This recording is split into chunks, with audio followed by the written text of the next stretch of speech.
हरे राम राम राम। हम याद हो आपको रामायण में पढ़ा था कि जब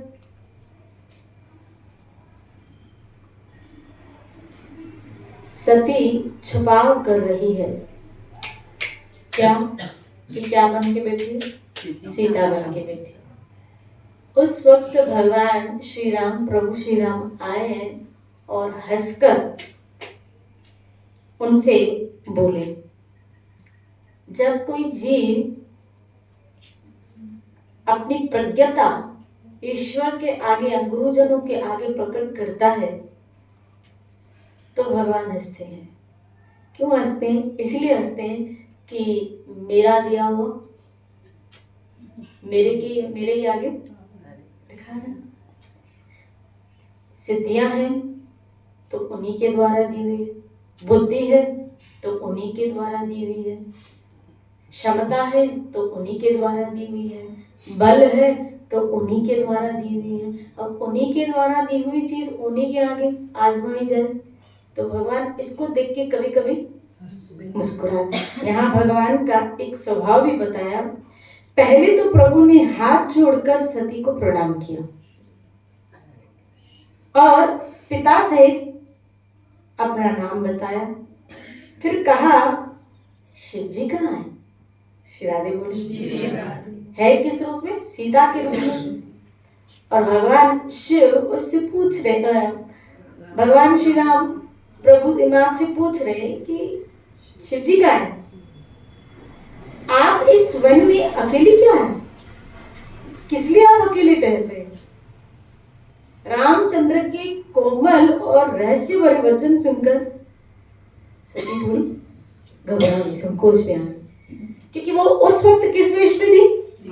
सीता के वेश में। तो बिल्कुल हक्की बक्की रह गई। नहीं कि वो इतनी शॉक्ड हो कि मैं तो इसको शॉक्ड करने आई थी, इसने मुझे शॉक्ड दे दिया।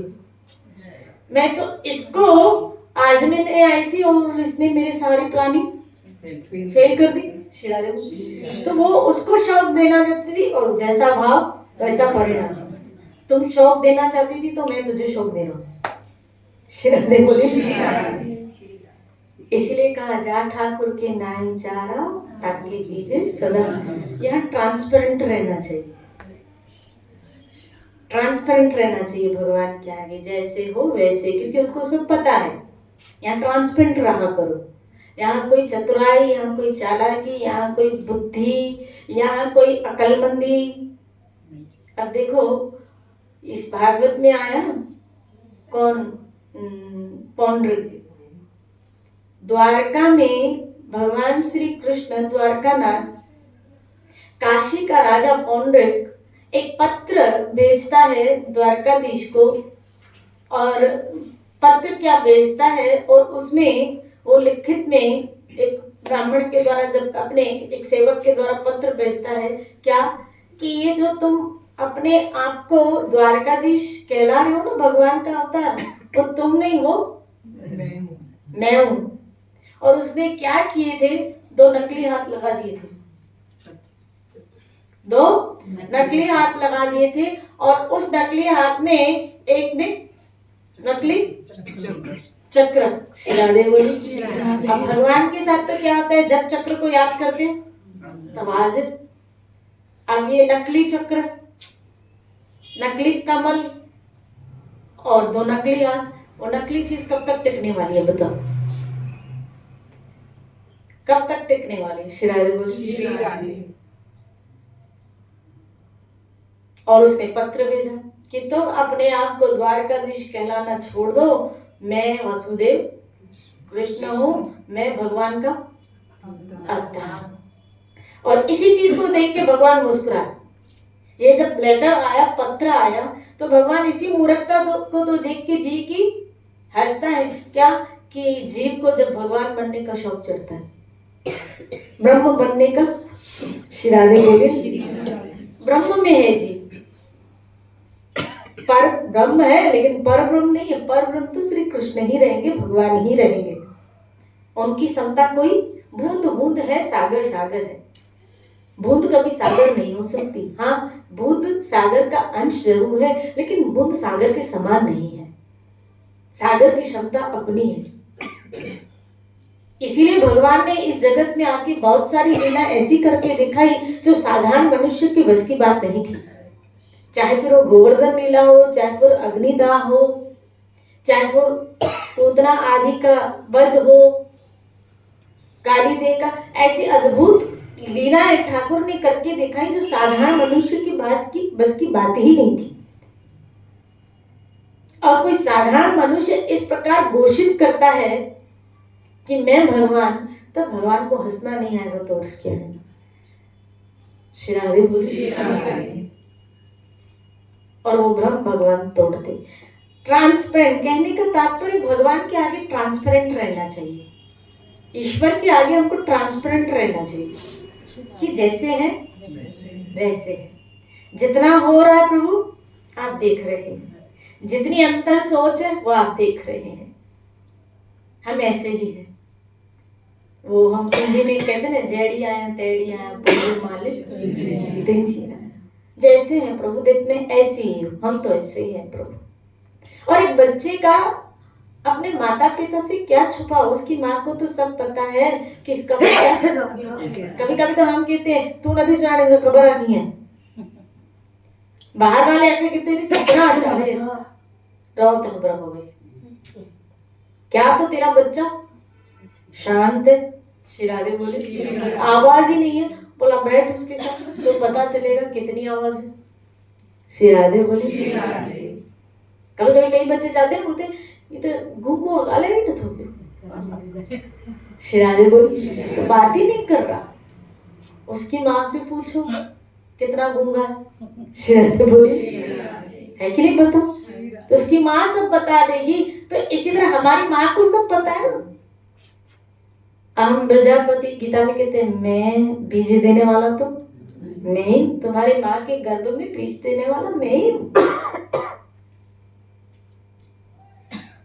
अगर सब अपने बल से संतान प्राप्त कर लेते बताओ, तो फिर कई तो बांध ही न रहते। ईश्वर के द्वारा ही सबको प्राप्त होता है। श्री राधे बोले।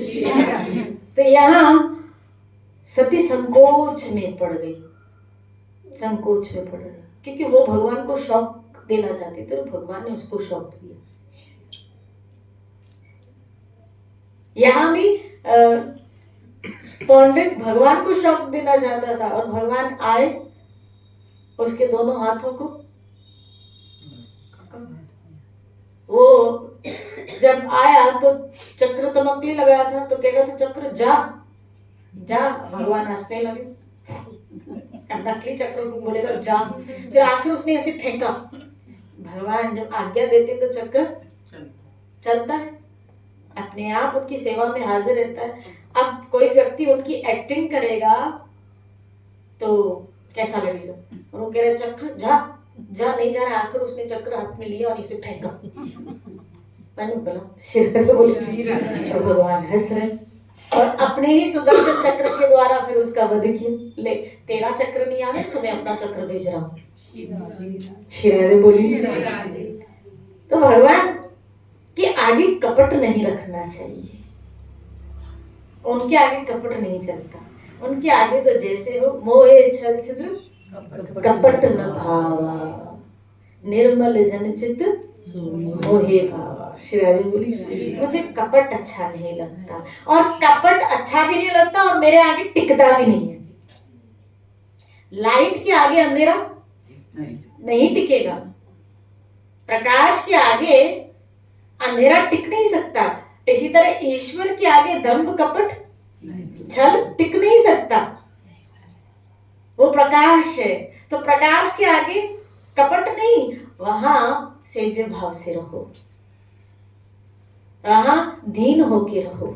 इस जगह ये दरबार दीनों का है, यहाँ दीन होके या सेवक बन के रहोगे तो चमक जाओगे और भगवान की कृपा और प्राप्त करोगे, ईश्वर की करुणा, उनका वात्सल्य और प्राप्त करोगे, उनकी ममता प्राप्त करोगे, उनका प्यार प्राप्त करोगे। लेकिन कपट रख के आओगे तो फिर भगवान को हटो, न कपट रहने वाला और न तुम्हें कुछ मिलने वाला है। श्री राधे बोले। कितना नुकसान हुआ सती का, देखो कितना नुकसान हुआ। अब भगवान ने तो कुछ नहीं किया। आप देखो भगवान ने तो आए और सती बड़ी संकोच में आ गई, फिर डरती हुई चुपचाप शिव जी के पास चली गई। यानी प्रभु श्री राम को कुछ भी, वो जाने लगी वहीं से, हाथ जोड़े और निकलने लगी। पर उसके हृदय में बड़ी चिंता हो गई कि मैंने ये सब क्यों किया। जब भी व्यक्ति कुछ गलत करता है ना, और सज्जन व्यक्ति, जब सज्जन व्यक्ति से कुछ गलती हो जाती है ना, तो कहीं न कहीं उसका अंदर कुढ़ता है। बात दुर्जन की नहीं की जाती, क्योंकि उसको तो देखो, जिसके शरीर में बहुत सारे धब्बे हो ना, तो एक और धब्बा लगा तो उसको कोई, लेकिन जिसका तन नीट एंड क्लीन है ना, तो एक भी धब्बा दिखता है। जिसका कपड़ा नीट एंड क्लीन हो ना, तो एक भी धब्बा दिखेगा। तो जो जिसका चित्त साफ है, जो सज्जन व्यक्ति है, उसे कुछ थोड़ी भी गलती होगी ना, तो उसको गिल्टी आएगी। उसका अंदर का विवेक, उसका अंदर का कॉन्शियस बार बार उसको कुचलता है कि मेरे से ऐसा क्यों हुआ, और प्रभु फिर मुझे क्या करूं। श्री राधे बोली। तो इसीलिए अब इसको चिंता हो गई कि मैंने शंकर जी का कहना नहीं माना और अपने अज्ञानवश रामचंद्र के ऊपर आरोप किया। अब मैं उनको क्या उत्तर दूंगी, वो पूछेंगे तो मैं क्या जवाब दूंगी। सती हृदय में अत्यंत भय और जलन पैदा हो गई। श्री राधे बोले। एक बात याद रखना, यहाँ जो आया है भय और जलन, इसका मतलब है जब भी गलत काम करोगे आपके अंदर जलन पैदा होगी। जब भी गलत काम करोगे, जब आपके अंदर जलन उत्पन्न हो, तो समझ लेना मुझसे कुछ गलत हुआ है, मुझसे कुछ त्रुटि हुई है। श्री राधे को यहाँ तो सती को पता था कि मुझसे ये गलती हुई है। जब भी आपसे कुछ गलत काम होगा, हमारे अंदर जलन होगी, और जलन अंदर भी होगी, याद रखना, अंदर भी होगी। और एक वक्त आएगा, क्योंकि जो किया है वो भोगना भी तो बाहर भी जलन सहनी पड़ती है, अंदर भी जलन होती है। यानी मन भी खिन्न और बाहर भी उसका भुगतान। बाहर भी भोगना पड़े, अंदर जलन इस पहले होती है। जब आपसे कोई गलत काम होता है, जब आपसे कोई पाप कर्म होता है हमसे, तो अंदर जो जलन होती है वो ये दर्शाती है कि इस व्यक्ति का विवेक जागृत है। श्री राधे बोले। इस व्यक्ति का विवेक जागृत है कि कुछ गलत हुआ, तुरंत उसके मन में जलन पैदा हुई। अब जलन का अर्थ क्या है कि खिन्नता आएगी, कुछ अच्छा नहीं लगेगा। भजन करने बैठोगे, आपका मन भजन में नहीं लगे। अब देखो, जा रही है किसके पास, शंकर जी के पास, लेकिन भय है और अंदर जलन है। यानी एक जा कहाँ रही है, लेकिन जहां जा रही है उसके अंदर खिन्नता है, भय है। एक अच्छे मार्ग में जाने में भी उसको क्या लग रहा है, भय लग रहा है। श्री राधे बोले। ये है, जब गलत करोगे तो अंदर जलन होगी। श्री राधे बोले। मन जलाएगा आपको, आपका मन आपको जलाएगा, हमारा मन हमको जलाता है। श्री राधे बोले। उस वक्त जीव को पश्चाताप करना चाहिए, पश्चाताप करना चाहिए। कुछ ऐसा प्रावधान संतों से मांगना चाहिए कि मुझसे ये गलत हुआ, अब इसका, अब आप जो उसका दंड नियुक्त करें या जो कुछ, मैं उसको स्वीकार करने के लिए तैयार, और उसको फॉलो अप करना चाहिए ताकि ये जलन मिटे। तभी शुद्ध होगे, नहीं तो शुद्धिकरण का कोई प्रोसेस नहीं है। श्री राधे बोले कि कोई रास्ता देखो, हमारे वैष्णव समाज में ऐसे कहा ना कि अगर किसी वैष्णव के प्रति अपराध हो जाता है तो उस वैष्णव से, मुझे आज ही सुबह किसी ने प्रश्न पूछा कि मन सेवा में मन नहीं लग रहा है, भजन में मन मतलब पहले जैसा था वो नहीं लग रहा है, तो ऐसा क्या मतलब कुछ हुआ है क्या मुझसे, कौन सा अपराध हो गया, मैं कुछ निर्णय नहीं कर पा रही हूँ। हाँ जरूर अपराध तो हुआ है, अपराध सेवा में आपका जब मन नहीं लगे समझ लेना, या सत्संग की तरफ आपका पांव न उठे, आपका मन न जाए, सेवा में आपका मन न लगे, भजन में आपका मन न लगे, समझ लेना आपसे आध्यात्मिक कोई गलती हुई। आध्यात्मिक कार्यों में अगर आपका मन नहीं लगता तो जरूर कहीं ना कहीं आध्यात्मिक गलतियां हुई है। भजन करते भाई पहले लग रहा था अब नहीं लग रहा, ऐसा क्यों? पता है, पहले लग रहा था अब नहीं लग रहा है, तो पहले लगा मतलब बीज सही बोया गया था ना, और अब नहीं लग रहा है, इसका मतलब है कोई गलती हुई है। पानी का प्रवाह बह रहा है लेकिन फिर बीच में क्या हो गया, रुका, तो रुकावट आई है तभी पानी वहां नहीं जा रहा है, इसका मतलब है कहीं बांध, कहीं रुकावट, कोई पत्थर आया है, कुछ ऐसी चीज आ गई है जो फ्लो को रोक रही है। श्री राधे बोली तो हमारा फ्लो जा रहा था लेकिन बीच में रुक गया, कारण क्या है? इसका मतलब है कुछ गलती हुई है। श्री राधे बोली इसलिए आपका भाव सेवा में, इसलिए आपका भाव भजन में, इसलिए हमारा भाव सत्संग में नहीं जा रहा है।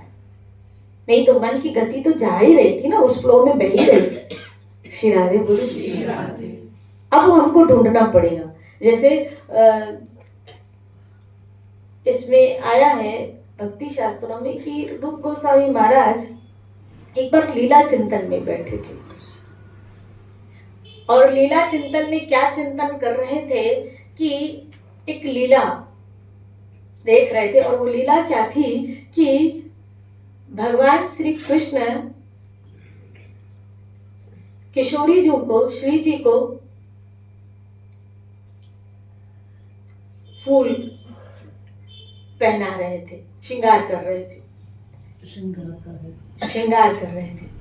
तो राधा रानी को एक फूल बहुत एक पेड़ पे अच्छा लगा, तो जब वो पर डाल ऊपर थी तो कृष्ण ने कहा तोड़ो उसको। वो चाह रही थी कि ये फूल मैं किसको दूं, ठाकुर जी को दूं, लाल जी को दूं, कृष्ण को दूं, लेकिन फूल बहुत, तो वो जंप देने लगी, डाली ऊपर थी तो वो जंप देने लगी कि उस फूल को तोड़ूं और मैं कृष्ण को दूं। श्री राधे बोली अब कृष्ण ने क्या किया, उनको अपने कंधों पे चढ़ाया कि आप उस फूल को तोड़ो।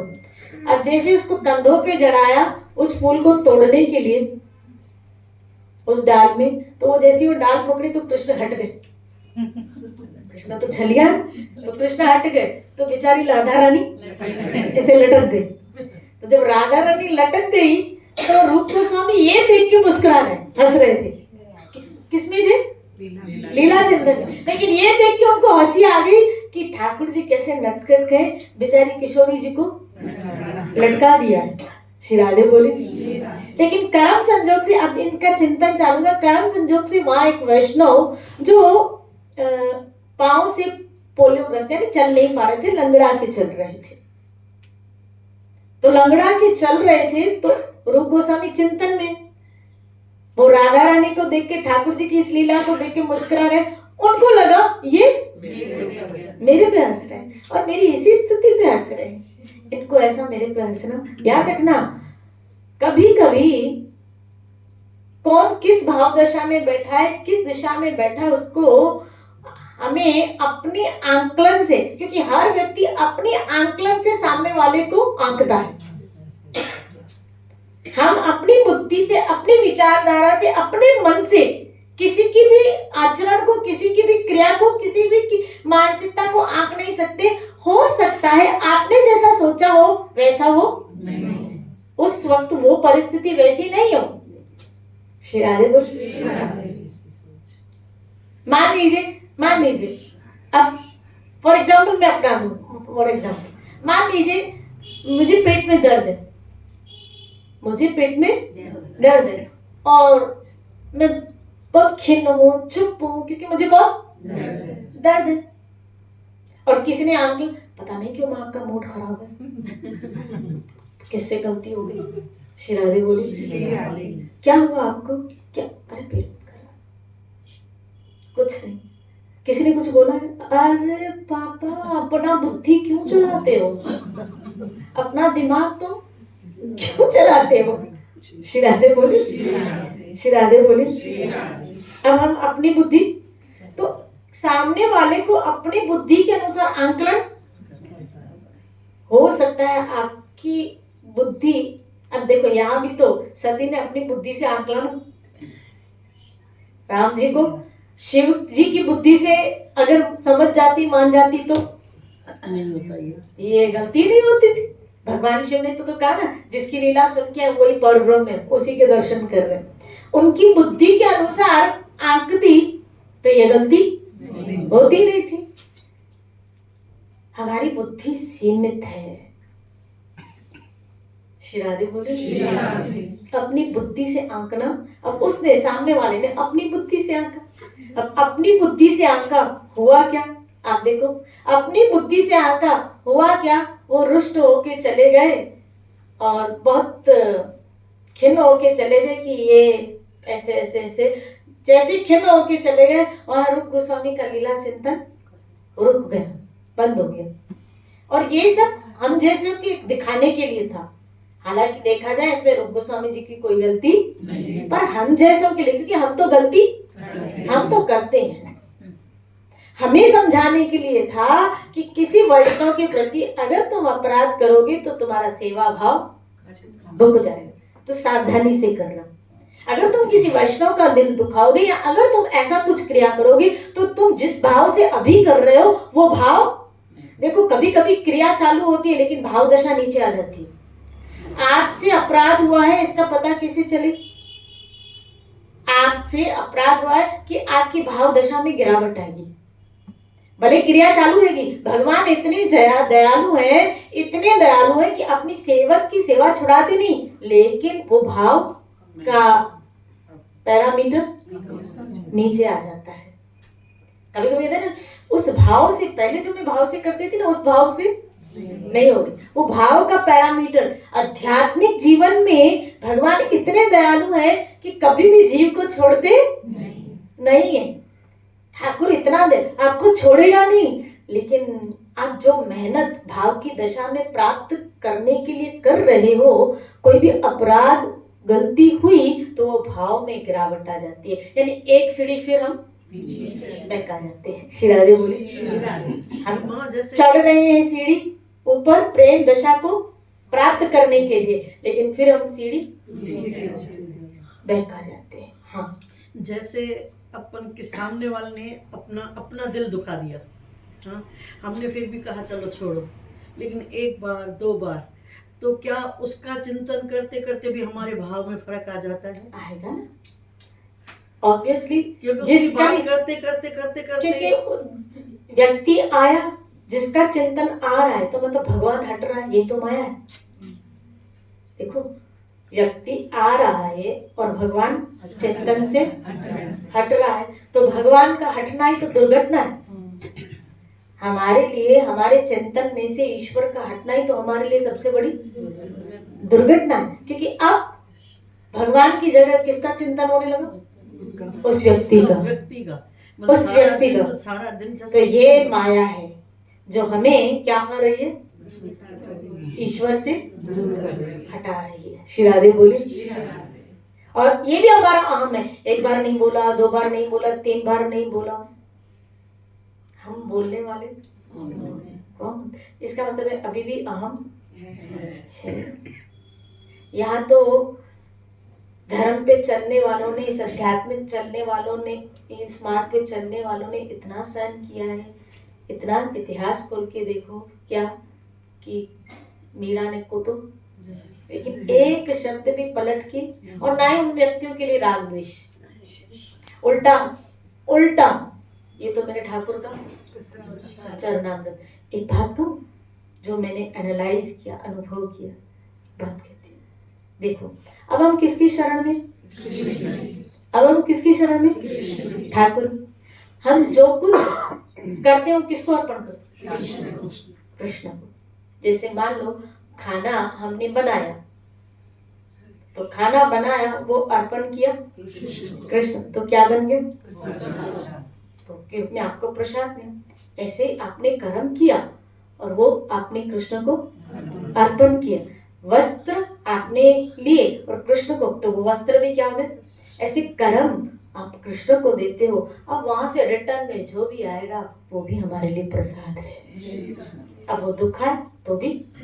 अब मुझे बताओ, जब प्रसाद आपके सामने आता है, प्रसाद आपके सामने, तो तीखी चटनी भी होती है, होती है, तीखी चटनी भी होती है कभी कभी, और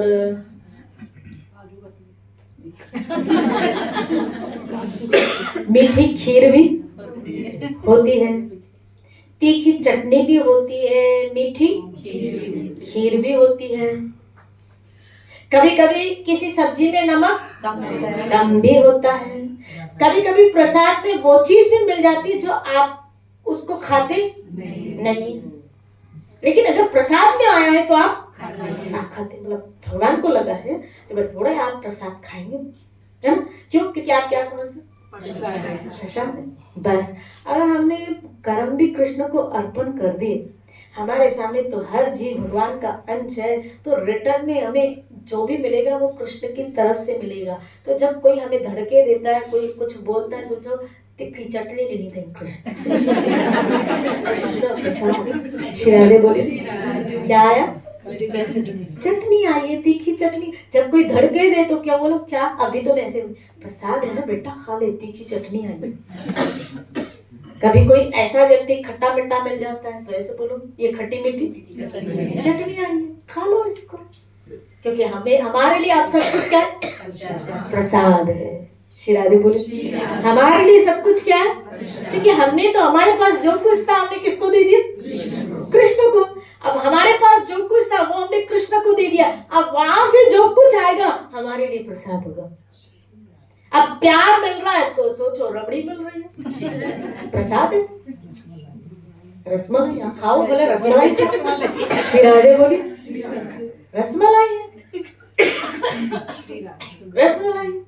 कभी किस कोई व्यक्ति इमोशनलेस व्यक्ति मिल जाता है तो सोचो करेलो वो तो कड़वा होता है। श्री राधे बोले सोचो फीकी सब्जी आ गई, नहीं कोई ऐसी सब्जियां नहीं होती टेस्टलेस, लेकिन सब्जी होती है।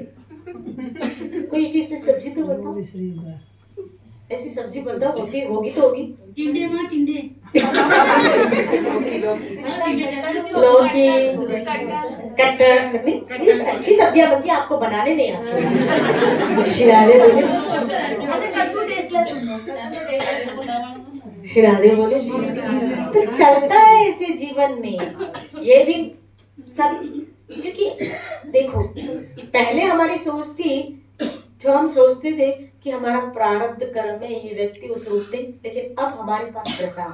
अगर कृष्ण को कर्म डेडिकेट कर दिए तो मुझे तो क्या मिलेगा, मुझे सब कृष्ण की तरफ से मिलेगा, क्योंकि मैंने सब कुछ कृष्ण को दे दिया। ये मैं ऐसा सोचती हूँ। श्री राधे बोले कि अगर सब कुछ कृष्ण को दे दिया तो अब तो मुझे क्या मिलेगा, प्रसाद ही। इसीलिए जब कोई धड़के दे तो दुखी होने के बजाय वाह कृष्णा चटनी खिला दी, वाह, और वो भी चटनी में थोड़ा मिर्ची ज्यादा थी। श्री राधे बोली चटनी में थोड़ी मिर्ची ज्यादा थी। इस तरह हम कृष्ण से जुड़े रहते हैं। श्री राधे बोली अपने ठाकुर से जुड़े रहते हैं,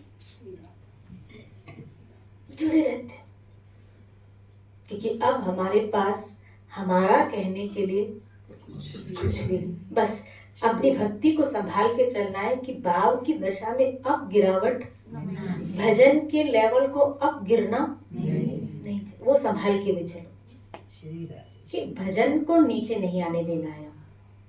कम से ऊपर नहीं जा सकते हो तो फिर नीचे भी मत आओ, उसको नीचे नहीं आने देना है। सेवा को नीचे नहीं आने, उसको बढ़ाओ पर नीचे नहीं आने देना। श्री राधे बोलिए। गिराना नहीं है अपन को और बढ़ना है आगे।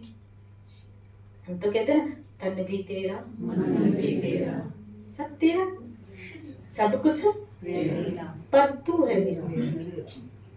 बस एक फंडा, सब तेरा तेरा पर तू मेरा। श्री राधे बोले।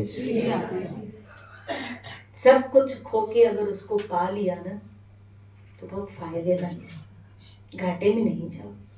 अगर इस दुनिया का सब कुछ लुटा के भी वो मिलता है ना तो भी फायदे में हो।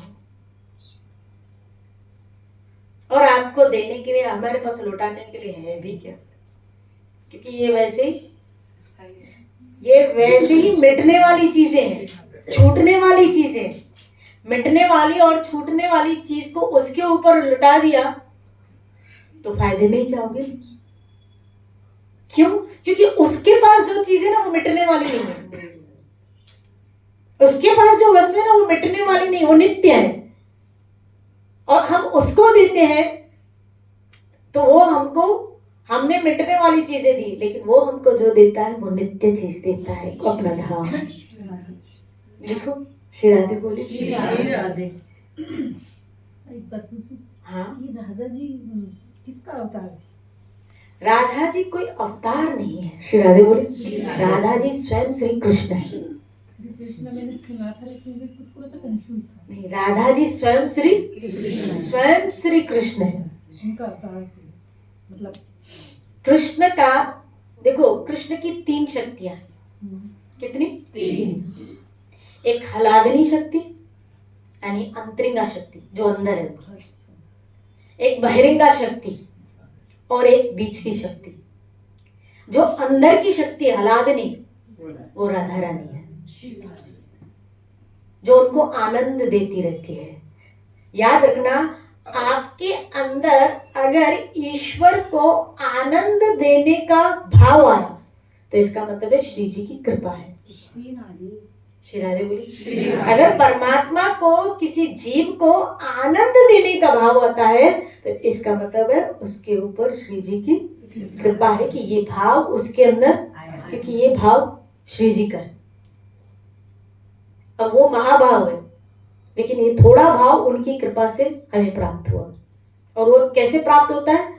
उनके आश्रित गुरुजनों से हमारे में ट्रांसफर होता है। ये हमें डायरेक्ट नहीं आता। उन गुरुजनों के द्वारा जब हमारे अंदर भक्ति के बीज, भजन के बीज बोए जाते हैं और जब उनकी वाणी के द्वारा उस भक्ति का पोषण होता है तब धीरे धीरे प्रोग्रेस अचीव करता है। तो कृष्ण जी का जन्म प्लस इन्होंने रचना की हुई, तो शादी की, राधा जी ने परिवार था उनका, सब कुछ था।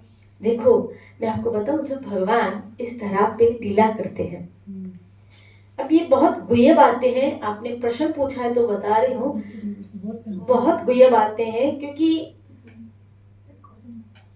हाँ, एक्चुअली जब भगवान इस नीचे धरा पे आते हैं, क्योंकि ऊपर उस जगत में तो श्यामा श्याम दंपति स्वरूप में विराजित है गोलोक धाम, लेकिन ऊपर क्या हो रहा है कि कोई रोक टोक नहीं, सब पूजा विधान हो रहा है, सब ऐसे ही होता है। अब कभी कभी ठाकुर जी को, जैसे कभी हम छोटे थे ना, तो हम छोटे थे तो हम खिलौने बनाते थे खुद ही। और खिलौने, आप मुझे बताओ, जब आप खिलौने बनाते थे तो हम खुद ही मिट्टी से बनाते थे, लेकिन जब वो खिलौने टूटता था वो क्या बन जाता था? बन भी मिट्टी जाता था। मिट्टी का स्वरूप, मिट्टी का खिलौना, और अंत में बन भी गया मिट्टी। अंत में बन भी गया मिट्टी। ऐसे हमारी और आपकी स्थिति है। उस परमात्मा के अंश हैं, उसी ने ये खिलौना बनाया, इसी खिलौने से वो खेलता है, मृत्यु होती है ये खिलौना और इसी प्रकृति में वो मिल जाता है। इसी प्रकृति पंचभूतों से वो बनता है। देखो भगवान खेल खेलेगा तो उसका बड़ा खेल होगा। इसी प्रकृति को तत्व जब इकट्ठे होते हैं, पंच तत्व इकट्ठे हुए तो खिलौना बना। अब विज्ञानी जब रोबोट बना सकता है तो ये रोबोट ईश्वर के द्वारा, वो सबसे बड़ा विज्ञानी है, सबसे बड़ा स्कॉलर है वो। ये पंच तत्व को मिला के ये पिंड बना, खिलौना इसने बना। किसके खेलने के लिए? अपने खेलने के लिए। फिर उसमें क्या डाली? क्या जैसे सेल डालते हो, अपना ही अंश आत्मा डाल दी, खेल बेटा, मैं ही खेलूंगा तेरे साथ। श्री राधे बोल। इस प्रकृति में 3 गुण बना, इसके साथ खेलता है। बटन अपने हाथ में रखा, बटन अपने हाथ में, 3 गुणों का बटन अपने हाथ में। समय के साथ उस खिलौने को क्या करता है? मृत्यु आती है हम सबके। और वो पंचभूत मट्टी से खिलौना बना, मट्टी में मिल गया। इन पंचभूतों से ये खिलौना बना, उन पंचभूतों में मिल गया और उसकी मस्ती होती है। आत्मा फिर एक नया शरीर धारण करती है, फिर एक खिलौना बन जाता है। ये तो चलता रहता है खेल। जब से सृष्टि बनी आप खिलौना, हम बनते रहे, बिगड़ते रहे, बनते रहे, बिगड़ते रहे। हे अर्जुन, इस आत्मा के लिए शरीर बदलना ऐसे ही है जैसे कोई वस्त्र बदलता है। भगवत गीता। श्री राधे बोली। ऐसे हमने कई ऐसे वस्त्र बदले। तो जब भगवान इस धरा पे आते हैं, अब वहां तो कोई को रोक टोकने वाला है ही नहीं। लेकिन यहाँ वो कुछ ऐसी लीलाएं करते हैं प्रेम की कि उनको कोई रोके, उनको कोई डांटे, उनको कोई बांधे। तो 2 तरह के भाव, परिक्या भाव और स्वीक्या भाव। माधुर्य में 2 भाव, परिक्या और स्वीक्या। इन 2 भावों से अपने भक्तों से आदान प्रदान करते। अब परिक्या भाव और स्वीक्या भाव क्या है? स्वीक्या भाव ये है कि पत्नी रूप स्वीकार करके, उनको पत्नी स्वीकार करके भगवान उनके साथ विहार करते, जैसे द्वारका की पटरानियां, रुक्मणी आदि सारी 16,108। यह है स्वीक्या भाव। अब परिक्या भाव क्या है? कि ब्रज की समस्त गोपियां। अब इनमें क्या है? जैसे श्री जी हैं, अब वहां तो ऑलवेज दंपति वही विराजित है, लेकिन इधर वो कौन सी लीला करते? क्या कि यहाँ प्रेम लीला। कैसे? कि इनको कोई रोके। जब कोई रोकता है ना तो मिलन में बड़ा आनंद आता है। श्री राधे बोली। मिलन में बड़ा, और ये आनंद लूटने के लिए ब्रज में ये लीला करते। श्री राधे बोली। हालांकि ये गोपियां ऋषि स्वरूपा नित्य गोलोक में भगवत सेवा में विराजित है। भगवान को सुख देने के लिए, मैंने कहा ना राधा रानी कौन है? आनंद। उनको आनंद देने के लिए वो कुछ भी करते। तो नीचे उनको आनंद देने के लिए प्रयाजो ये सब लीला करते हैं। श्री राधे बोली। अब यहाँ इस ब्रज में आया कि श्री जी का ब्याह भी हुआ, एक अभिमन्यु नाम के गोप के साथ ब्रज की लीला में आया। लेकिन ये राधा रानी का ब्याह नहीं हुआ है। जैसे रामलीला में आया कि रामायण में कि जब जानकी का अपहरण रावण कर रहा था तो उससे पहले प्रभु श्री राम ने जानकी को अग्नि के, ये बहुत गुह्य लीला में था कि अग्नि, तभी अग्नि परीक्षा हुई थी, तो अग्नि के निमित्त किया था। वास्तविक जानकी तो अग्नि के, तो जो रावण के पास थी वो कौन थी? छाया। बस इसी तरह एक्चुअल राधा रानी तो है सिर्फ श्री कृष्ण की, उनके अलावा और किसी की नहीं है। लेकिन यहाँ रस देने के लिए, जैसे उनकी कुटिला सास है, जटिला ननद है। श्री राधे बोलिए। कुटिला सास है, जटिला ननद है, अभिमन्यु पति है। तो राधा रानी की छाया, रिफ्लेक्शन, उसका ब्याह हुआ था किसके साथ? अभिमन्यु के साथ। श्री राधे बोली। नहीं तो सोचो, रोज नित्य प्रति नियम था, श्री जी नंद भवन में आती थी ठाकुर जी के लिए प्रसाद बनाने। कोई सास छोड़ेगी क्या? बोलो छोड़ेगी कि घर में खाना नहीं बना और वहां जाके खाना बना? श्री राधे बोले, बोलो ना श्री राधे, बोलो कोई छोड़ेगी? लेकिन तो कौन थी?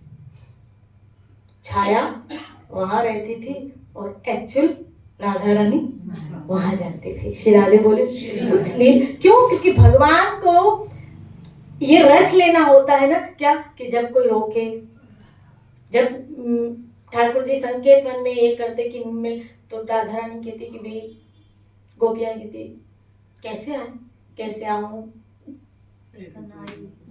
बड़ी दूर नगरी। श्री राधे बोले सास मोय मारे ननद टिका। श्री राधे बोले तुम कैसे आओ? तो जब रोग होता है और उसको वहां गड़बड़ियां करके, श्री राधे बोले कभी उसको मस्का लगाए, कभी उसको, कभी चोरी से देखना, कभी चुपके से देखना। श्री राधे बोले ये जो रस लेना था, देखो ये कोई अब इसको कोई हल्के से, मैं इसलिए ये लीलाएं नहीं कहती क्योंकि हमारी कच्ची बुद्धि है ना, हम इन लीलाओं को, भगवान की भागवती लीलाओं को समझ नहीं पाती कि भगवान भी ऐसे करते हैं क्या। श्री राधे बोलिए।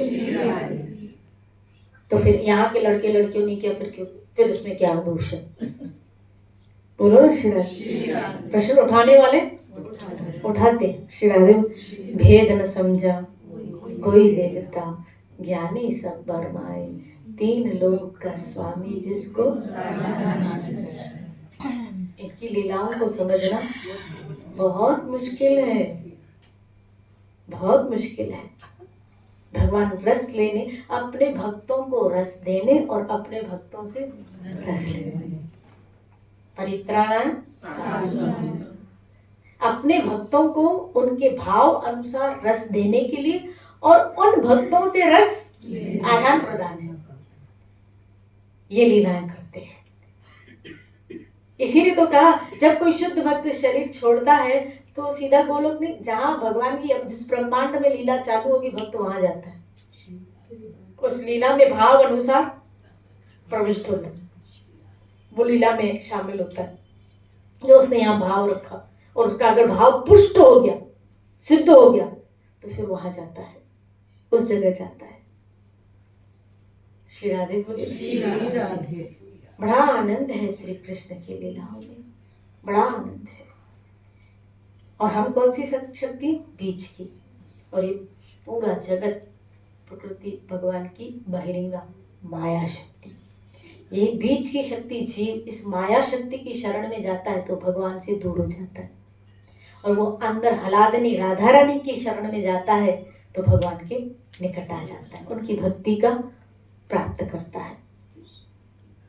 इसीलिए हमें हमेशा भगवान की शरण में रह के कभी छल कपट न करते हुए, जैसे हो वैसे, जैसे हो वैसे, तो उन्नति होगी। इसीलिए कहूँ भजन के साथ कॉम्प्रोमाइज नहीं। अब दिनों दिन हमको गिरावट नहीं आनी चाहिए। तो अगर यहाँ बात चल रही थी जलन की, हम इस पे रुके कि इसके सती के अंदर क्या पैदा हो गई? जलन। अरे बाप रे, पौने 7। श्री राधे बोली कोई बात नहीं ना, सब अपने लोग। श्री राधे बोली इसी चर्चा में तो आनंद है, यूं बीत जाए जीवन में। हाँ, कभी कभी तो इतना टाइम नहीं, तो आपका भी बाहर होना तो हम भी थोड़ा टाइम लेते हैं। इसीलिए जलन होगी। पाप करोगे तो जलन होगी, गलत काम करोगे तो जलन होगी। ये प्रतिफल है। गलत हुआ तो सती के अंदर जलन हुई, तो कुछ गलत हो, जलन हो रही है तो समझ लेना मुझसे कुछ गलत हुआ है। और ऐसा नहीं कि हमको पता नहीं चलता, हमारा अहंकार एक्सेप्ट नहीं कर पाता, स्वीकार नहीं कर पाता, क्योंकि प्रावधान क्या है जलन मिटाने का, माफी मांगने का। तो हमारा अहंकार झुकने के लिए तैयार नहीं, हमारा अहंकार झुकने के लिए वहां तैयार नहीं। ऐसा नहीं कि हम सबको पता नहीं चलता, मैं मानने के लिए बिल्कुल तैयार नहीं। श्री राधे बोली, बस हमारे अंदर छुपा अहंकार है ना, वो झुकने माला होती का गंदा पर माफी ना उठा। श्री राधे बोली, थोड़ा नाम बजन जाता है, बातें नहीं करेंगे उससे तो हमारा अहंकार है ये, और ठाकुर जी को ये चीज पसंद नहीं आती। फिर अगर देखो माफी मांग लोगे तो जल्दी रिकवरी हो जाएगी, और अगर ऐसे भजन के द्वारा भी शुद्धि, पर ये लॉन्ग प्रोसेस है। फिर वो रियलाइजेशन हो, फिर वो विनम्रता आए, फिर वो टैकल, यानी बहुत लंबा समय, और अपने पास समय कहाँ है। इससे अच्छा विनम्र बन जाओ, गलती हो जाए, जलन हो, और आपका अंतर आत्मा से आवाज आए कि उस बंदे के प्रति मैं माफी मांग लो, सॉरी, आइंदा से ट्राई करेंगे ऐसी गलती नहीं होगी। श्री राधे बोली। कोई कहता ना पता नहीं चल पा रहा, मैं मानू ही नहीं, सब पता चल जाता है, पता है। अंदर जो ईश्वर बैठा ना वो आपको सब संकेत देता है। ये अलग बात है, जो अहंकार भगवान बैठा है ना वो मानने के लिए तैयार नहीं होता है। ये तो पता तो चल जाता है किसके प्रति मेरा अपराध हुआ है, ये जलन हो रही है उस व्यक्ति के प्रति, द्वेषा जलन हो रही है, इसलिए वो ढूंढा करो, मिल जाएगा आपको। ठीक है, कल इसी चर्चा को लेते हुए चलेंगे। खूब भजन करो, अपने जीवन को धन्य करो। शाम में नहीं है, कल का सत्संग कहाँ है? आश्रम में नहीं है। कहाँ है?